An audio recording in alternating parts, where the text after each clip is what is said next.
Kaya raw ng Social Security System na itaas ang pensyon ng mga miyembro nito ngayong taon hanggang sa susunod na taon nang hindi magkakaroon ng pagtaas sa kontribusyon.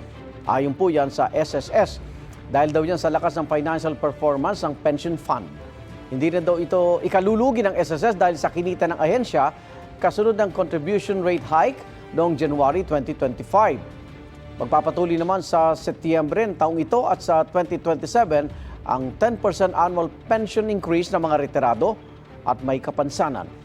Ibinida rin ng SSS ang paglagpas sa 1 trilyong piso ng reserve fund ng ahensya noong 2025 na historic high.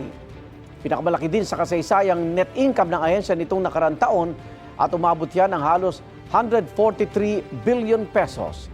Dahil daw dito, pwede sila magkaroon ng mga bagong programa tulad ng microloan programs na planong ilunsad sa second quarter ng taon.